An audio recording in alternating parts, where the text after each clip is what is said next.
မင်္ဂလာပါဒီနေ့တော့ခန္ဓာ၅ပါးတူရဲ့ခုမှတရားစထိုင်မဲ့သူတွေအတွက်အာယုံနဲ့ဓမ္မဌာနဖြစ်ဖတ်ကြားပေးမှာဖြစ်ပါတယ်ကျွန်တော်ကတော့တင်ပါခင်ဗျာကျွန်တော်တို့ဒီတန်ညာလွန်မြောက်လို့တဲ့စိတ်ဆိုတာကတကယ်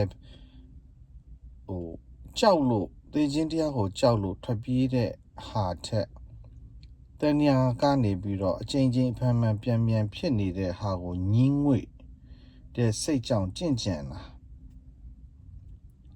အဲ့ဒါဆိုရင်တော့ဒါအဲ့ဒီရဲ့အတွေ့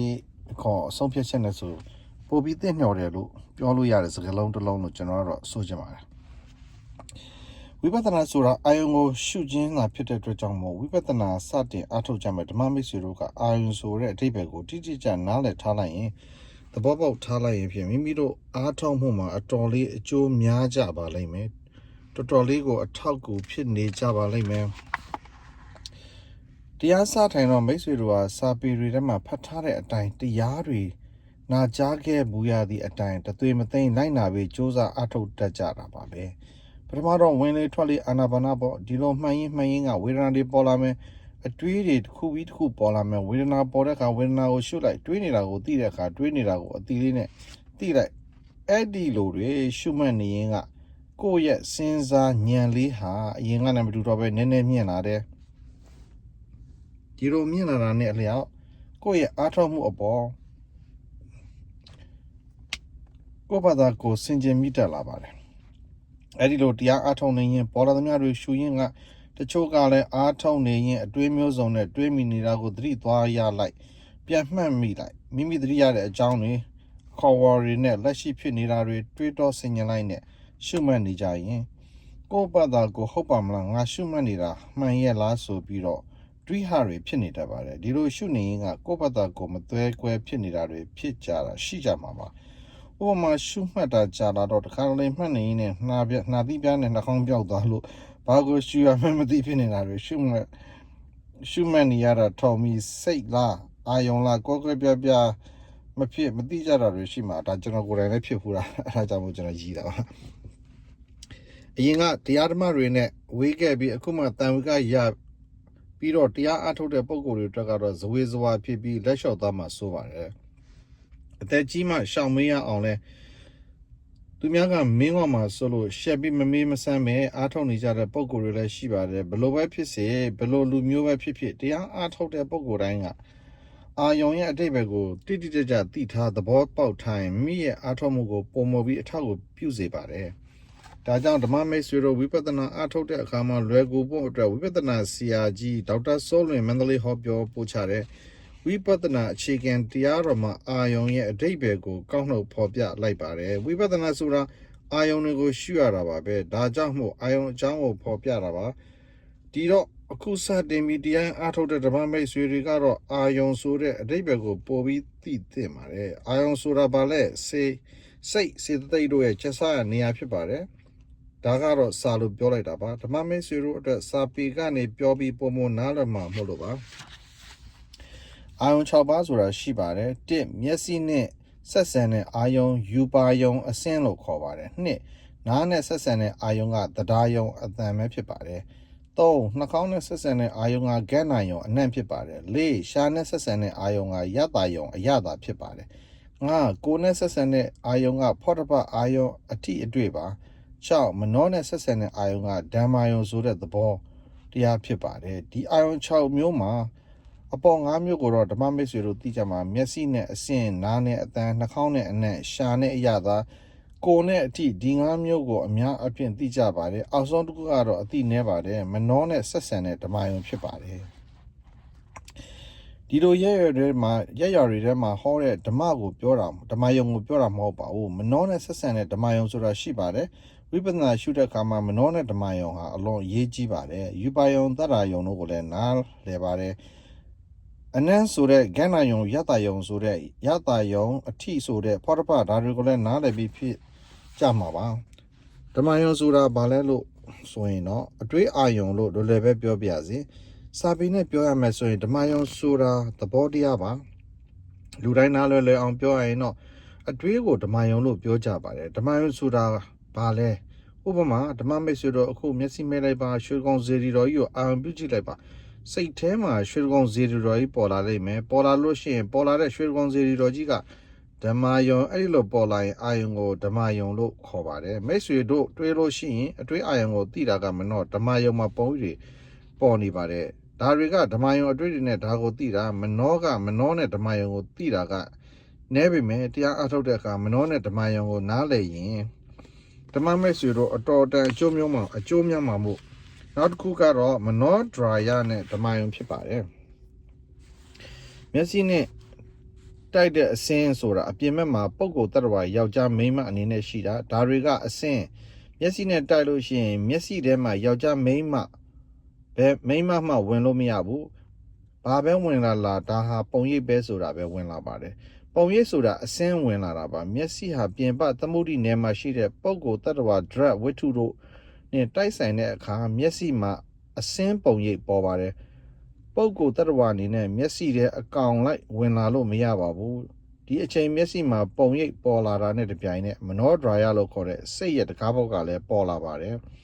ဒေသနာတော်မှာတော့ဘလို့ပြောလဲဆိုတော့နေရောင်အောက်ကတစ်ကိုင်းပေါ်မှာတစ်ငှက်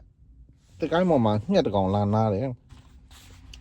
ငှက်ရဲ့ပုံရိပ်ကမြေပြင်ပေါ်မှာတခါတည်းကျတယ်ဒီလိုပဲမျက်လုံးမှာပုံရိပ်ထင်လိုက်တာနဲ့မနောမှာလည်းပုံရိပ်ကတပြိုင်နက်ကျတယ်ဒါဟာနိယမှာပါပဲဒေသနာမှာတော့ဒီလိုဥပမာပေးထားပါတယ်ဒါကြောင့်မျက်လုံးမှာပုံရိပ်ပေါ်လိုက်တာနဲ့တပြိုင်နက်မနောမှာလည်းပုံရိပ်ပေါ်သွားတယ်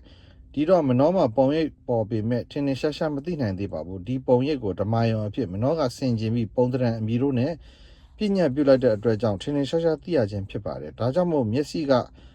မြင်ပေမဲ့လည်းမနောကသိခြင်းဖြစ်ပါတယ် sorry ဒီခေတ်မှာတော့ဥပမာပေးရတာသိလွယ်တယ်ရုပ်ရှင်ရတယ်လို့ပါပဲဥပမာမျက်စိကကင်မရာနဲ့တူတယ်ကင်မရာကနေမနောဆိုတဲ့ film ပေါ်တင်မယ် film ပေါ်မှာပုံရိပ်ကမြင်တော့မြင်ရတယ်ကောင်းကောင်းမထင်ရှားဘူးထင်ရှားအောင်ဓမ္မယုံဆိုတဲ့ပိတ်ကားပေါ်မှာတင်မယ်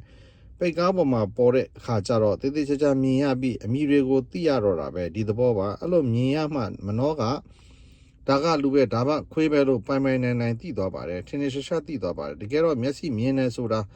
မျက်စိပုံရိပ်ကြတာဘာမှမသိသေးဘူးမနောကမှဘယ်သူဘာလားလို့သိတာပါတခါတလေလူတယောက်ကိုတွေ့ရင်ရုတ်တရက်မမှန်မိတဲ့အခါမျိုးတွေရှိတတ်ပါတယ်ဒီလိုမမှန်မိတဲ့အခါဘာလို့ကြလဲဆိုတော့စင်ကျင်တယ်ဆိုတာဓမ္မယုံမှာပဲဒီလိုလူနဲ့ဘယ်တော့မှတွေ့ဘူးတလဲအဲ့ဒီကြမှာအလှတွေမှာတွေ့ဘူးပါတယ်ဘယ်မှာတွေ့ဘူးပါတယ်စသဖြင့်ပေါ့ဓမ္မယုံမှာပေါ်သွားတော့ဓမ္မယုံမှာစင်ကျင်ရတယ်အဲ့ဒီကြမှာဘယ်သူဘာလဲလို့မနောကသိသွားတာပါဓမ္မမိတ်ဆွေတို့ဒီလိုဖြစ်စဉ်ကိုသဘောပေါက်ကြရပါလိမ့်မယ်ဒါကြောင့်မျက်စိကမြင်တဲ့မနောကသိတယ်မျက်စိကဘာနဲ့တူလဲဆိုတော့အာယုံလက်ခံရာဌာနနဲ့တူတယ်ရှောက်လာအာယုံတွေရှောက်လာတွေကိုရုံးစည်းကလက်ခံလိုက်တယ်လက်ခံပြီးဘာလို့ရတယ်အရာရှိဝဲပေါ်သွားတင်ပေးရတယ်အရာရှိကဒါကိုလက်မှတ်ထိုးရတယ်ဒီတိုင်းမဲ့မျက်စိကဝင်လာတဲ့အာယုံကိုလက်ခံလိုက်တယ်ပြီးမှမနောရဲ့စပွဲဓမ္မယုံပေါ်မှာချပေးတယ်မနောကဘယ်သူဘဝမြင်တာကမျက်စိသိသွားတာကမနောအဲ့ဒီမျက်စိ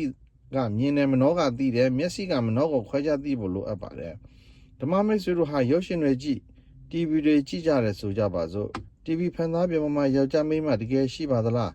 ဘာတွေရှိသလဲဆိုတော့အစင်းပုံရိပ်တွေပဲရှိပါတယ်အယောင်တွေအစင်းတွေပုံရိပ်တွေကိုကြည့်ရင်တကယ်ပဲထင်ကုန်ကြတော့တာပဲမြင်ရတာ TV ဖန်သားပုံပြင်မှာအစင်းပုံရိပ်တာဖြစ်ကြပါတယ်ကြည်ရင်းနဲ့ဥပဒံကတ်သွားပါတယ်ဥပဒံဆိုတာက TV ဖန်သားပေါ်ကအစင်းတွေဟာဘာပဲဖြစ်သွားတယ်လဲဆိုတော့ယောက်ျားမိန်းမတွေထင်သွားတဲ့ဒီတိုင်းမှာပဲမျက်စိကမြင်ပြီးဓမ္မယုံမှာပဲဘာပေါ်တယ်လဲဆိုတော့ပုံရိပ်ပေါ်ပါတယ်ဒါပေမဲ့မနောကလည်းသိရောပုံရိပ်လို့သိလား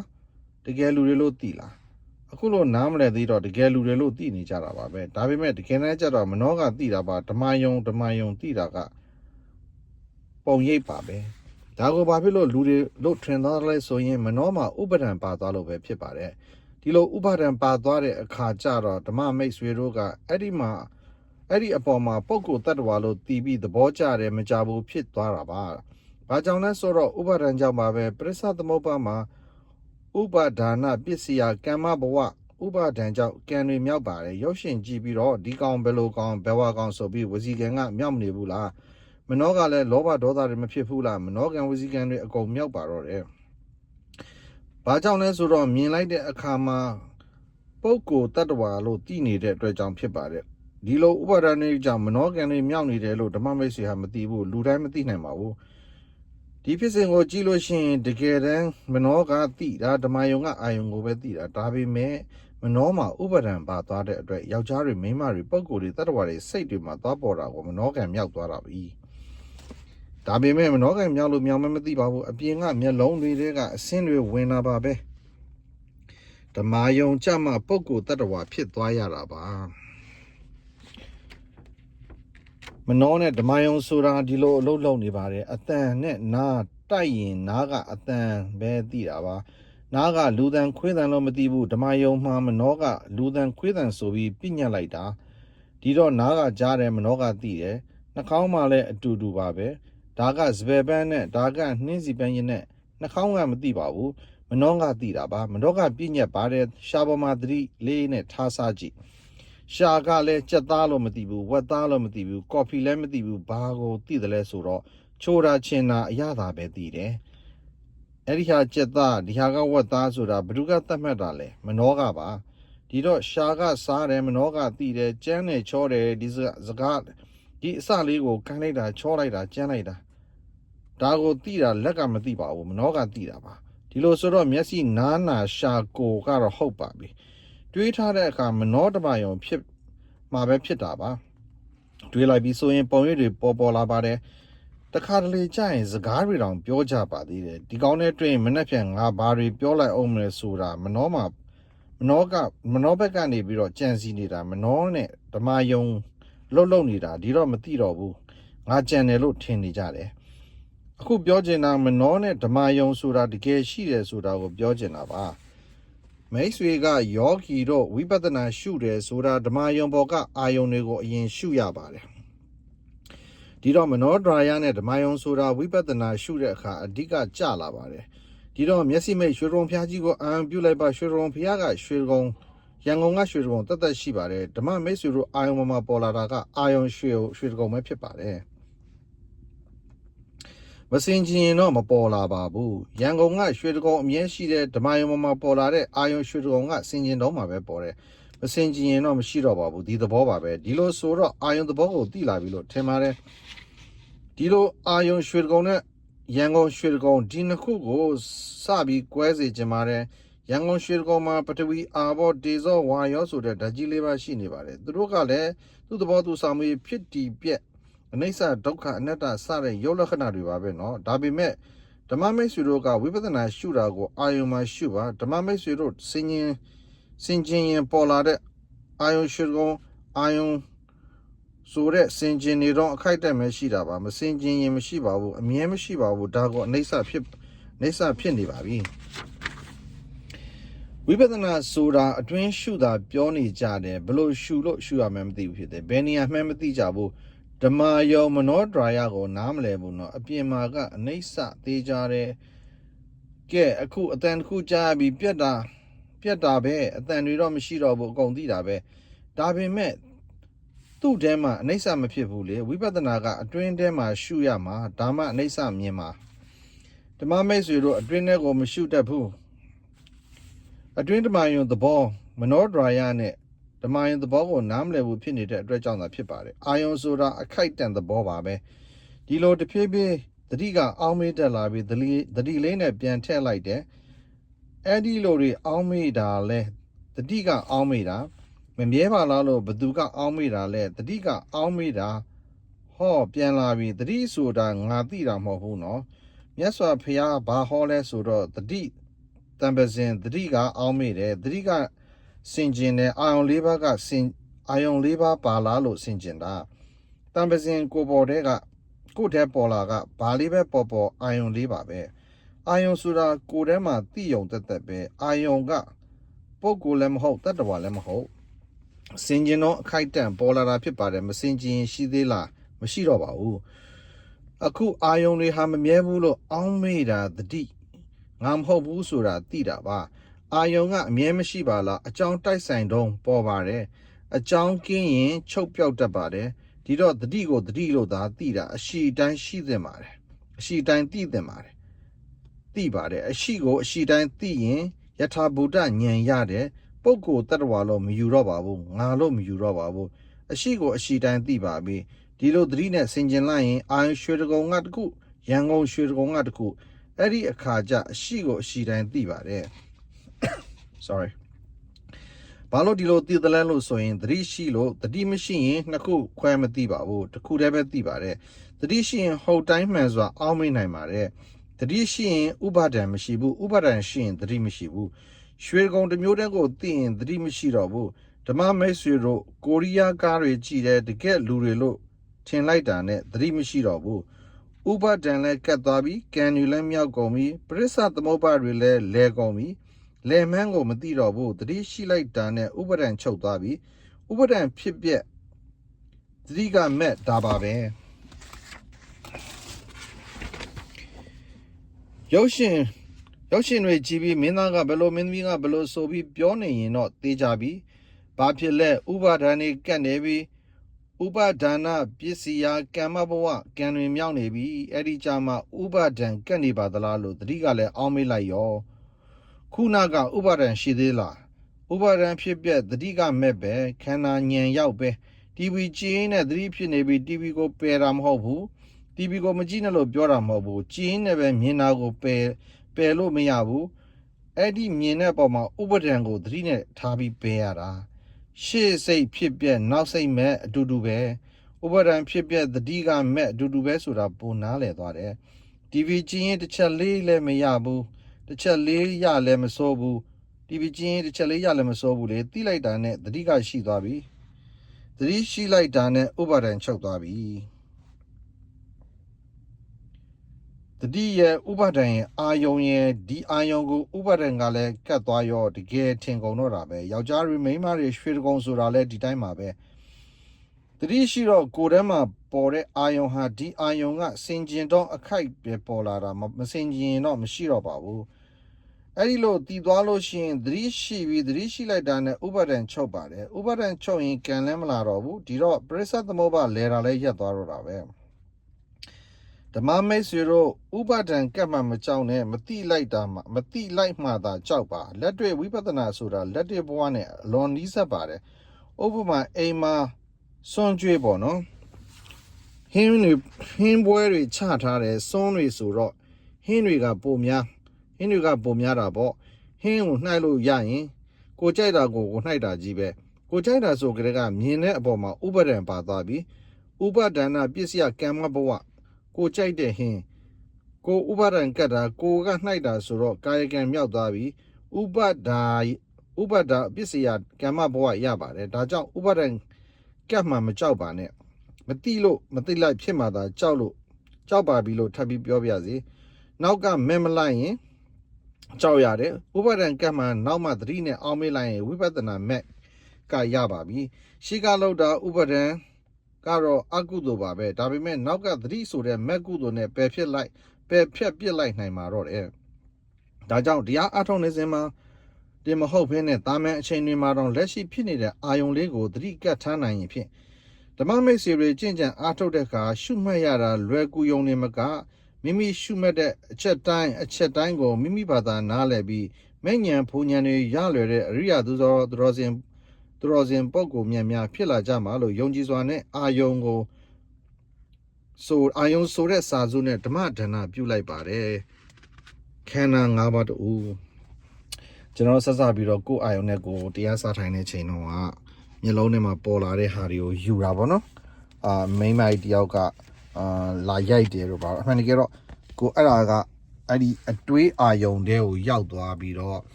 ဒီညံနဲ့သတိနဲ့ပြန်မစင်ကျင်တော့တကယ်ဟုတ်တယ်လို့ပါလေအမှန်တကယ်တော့သတိပြန်ဝင်လာရောအဲ့ဒါကိုတွေးနေတဲ့အတွေးကြီးဆိုတာသိသွားတာပေါ့နော်ဆိုတော့ဒီမှာဆရာကြီးဒီဆရာကျွန်တော်ပြောတဲ့ဟာနာမည်ရတယ်ဒီမန္တလေးကဆရာပဲဒေါက်တာပဲเนาะအဲ့ဆရာကြီးကကျွန်တော်သူ့ရဲ့စာတွေထပ်ဖတ်ပြပေးမယ်။ तू ကမြန်မာလိုရှင်းတာအရန်ကောင်းတယ်။ဘာဖြစ်လို့လဲဆိုတော့သူထိထိရောက်ရောက်နဲ့တိုးနဲ့ဆရာကြီးဦးသိန်းလေနော် သူကမြန်မာလိုရှင်းတာရန်ကောင်းတယ်သူ့ဟာတွေကိုကျွန်တော်ဖတ်ပြလို့ရှိရင်ဗမာမိတ်ဆွေတို့ကြင့်ကြံနေတဲ့လူတွေချက်ချင်းပေါက်မြောက်နိုင်မယ်လို့ထင်တယ်ကျွန်တော်ဆိုလို့ရှိရင်ကိုယ့်ရဲ့ခန္ဓာလို့ကိုယူတဲ့အတွက်ကြောင့်မို့ကျွန်တော်တရားထိုင်အကြာကြီးထိုင်လို့မရအောင်နာတာနဲ့ဖြုတ်ချင်ဖြစ်လာဒါပေမဲ့ဆရာကြီးရဲ့ဒီတရားဓမ္မတစ်ခုကိုကျွန်တော်မြန်မာလိုပဲပြပြသားသားဟောထားတာမြန်မာအဓိပ္ပာယ်တွေနဲ့ပဲဟောထားတာဟိုဆရာတော်တွေဟောတဲ့ခါကျဆရာတော်တွေကပါဠိလိုဟောတဲ့ခါကျွန်တော်တို့ကအုံနောက်တွေကပါဠိတွေကြားညက်တော့သိပြီးတော့မကတ်နိုင်တဲ့ခါကျတော့ဟိုရတဲ့လောက်မရအောင်ဒါပေမဲ့ဒီဆရာဦးသိန်းလွင်ဟောထားတဲ့ဟာတွေကြတော့တကယ်အုံနောက်မှာကတ်တယ်လွယ်တယ်နားလဲလွယ်တယ်အဲ့တော့ကျွန်တော်အဲ့ဒီဆရာဦးသိန်းလွင်ရဲ့ဟာကိုခန္ဓာကမိမိခန္ဓာမဟုတ်ဘူးဆိုတဲ့ဟာလေးကိုသူအကျယ်တော့ရှင်းထားတာလေးကိုကျွန်တော်ဆင်ញင်လိုက်တဲ့ခါမှာဒီနာတဲ့ကျင်တဲ့ဟာကိုရိုးအဲ့ဒါဟိုဟာနဲ့မဟုတ်သေးဘူးနော်ဥပဒံကိုဒီငါဖျောက်နိုင်တဲ့စိတ်နဲ့ဖျောက်လိုက်တော့နာလာကျင်တာကိုရက်သွားပြီးတော့တနိုင်ကြော2နိုင်ဒီဖားလေးကိုထိုင်တဲ့အချိန်မှာအဲ့ဒီနာကျင်တဲ့ဝေဒနာတွေကိုခံနိုင်တဲ့ဟာမျိုးဖြစ်အဲ့ဒါကျွန်တော်ရိုးဒီတမာတိစိတ်နဲ့ပဲเนาะဝင်နေထွက်နေနဲ့ပဲထိုင်တာကျွန်တော်အဲ့တော့ဘာမှပထမဆုံးစလုပ်တာဘာမှဒီတရားတွေဘာတွေကိုသိချာမသိသေးဘူးကျွန်တော်စလုပ်ဖြစ်သွားတဲ့အကြောင်းရင်းကလည်းကျွန်တော်တို့ဒီတင်းကူဆရာတော်ဖျားကြီးနဲ့ပတ်သက်တာပေါ့เนาะတင်းကူဆရာတော်ဖျားကြီးရဲ့အထုပ်ပတ်တိတွေကိုနားထောင်ပြီးတော့ဟာတင်းကူဆရာတော်ဖျားကြီးတောင်ဖြစ်လို့ရှိရင်ငါတို့ဘာလို့မဖြစ်ရမှာလဲပေါ့เนาะအခုဒီဆရာဦးသိန်းလွင်ဖတ်ဒီရေးထားတဲ့ဒီစာအုပ်ကအရန်ကောင်းတာဒါသောတာပန်ရဲ့ဒီသုလသောတာပန်ရဲ့အနေထားကိုရောက်သွားတာအဲ့တော့ဒီတရားကျင့်နေတဲ့သူတွေကကလျာဏမိတ်တာတွေပဲเนาะဆိုတော့ဒီသုဒသောတာပန်မဟာသောတာပန်မဟုတ်ဘူးဆိုရင်တော့မှကလျာဏမိတ်တာဖြစ်တဲ့ကြောင့်မို့ကျင့်ကြံတဲ့သူအားလုံးကလျာဏမိတ်တာဆင်းထဲမှာပါပါတယ်အဲ့တော့ကျွန်တော်ကအားပေးတိုက်တွန်းချင်တာကကျင့်ကြပါမင်းမြန်းကြပါစာအုပ်တွေရှာဖွေဖတ်ရှုကြပါတကယ်လို့မိတ်ဆွေတို့အနေနဲ့ဝိပဿနာလက်ရှိကျင့်ကြံနေတဲ့ထပ်မံပြီးတော့တိုးတက်ခြင်းနဲ့နားလည်ခြင်းနဲ့ဆိုရင်ကျွန်တော်မှာစာအုပ်တွေအများကြီးရှိပါတယ်ကျွန်တော်ထပ်မံပြီးဖတ်ပြပေးပါမယ်မိတ်ဆွေတို့အနေနဲ့ comment မှာဘယ်လိုအကြောင်းအရာမျိုးကိုဖတ်ပြရမလဲဆိုတာမျိုးသာရေးပေးပါကျွန်တော်အကုန်လုံးဖတ်ပြပေးပါမယ်ကျွန်တော်ဓမ္မဒါနပြုခြင်းသက်ဖြစ်ပါတယ်အားလုံးကျေးဇူးတင်ပါတယ်ကျွန်တော်ချစ်တော်မြန်မာပြည်သူပြည်သားပေါင်းဘေးရန်ခတ်သိမ်းဆင်းရဲခတ်သိမ်းယောဂခတ်သိမ်းဒေါသခတ်သိမ်းနှလုံးစိမ်ဝမ်းအေးငြိမ်၍မြတ်ဗုဒ္ဓရဲ့သမထဝိပဿနာတရားများကိုလွယ်လွယ်ကူကျင့်ကြံအားထုတ်ပေါင်းများနိုင်ပြီးတဏှာဝိတ္တုကစင်းရဲ့ကြွတန်းဝင်ရာဖြစ်သောမျက်နှိပ်ပံကိုရလွယ်ရောက်လေမျက်မှောက်ပြုနိုင်ပြီးအ ਨੇ ဆုံးအဆင့်ဖြစ်သောသုလသောတာပန်ဘဝကိုလည်းလွယ်လွယ်ကူကျင့်ကြံအားထုတ်ပေါင်းများနိုင်ပြီးအရိယာဘဝသို့တက်လှမ်းနိုင်ကြပါစေလို့မေတ္တာနဲ့ဆုမွန်ကောင်းတောင်းပေးပါတယ်ဒါကျွန်တော်ရိုးရှင်းတဲ့စကားပါเนาะကျွန်တော်အမြဲတမ်းဖျားရှိခိုးဆုတောင်းနိုင်ဒါတကယ်ဒီလိုမျိုးပြောဆိုပြီးတော့ဆုတောင်းတဲ့ဒါစကားဖြစ်ပါတယ်ဒါကိုတပတ်မိတ်ဆွေတို့နဲ့ကျွန်တော်ဒီနာတော်တာဆင်နေတဲ့အားလုံးချစ်တော်မြန်မာပြည်မိတ်ဆွေတို့ကျွန်တော်တကယ်ပဲမေတ္တာနဲ့ဆုမွန်ကောင်းတောင်းပေးတာပါအားလုံးကျေးဇူးတင်ပါတယ်ကျွန်တော်တင်ပါခင်ဗျာ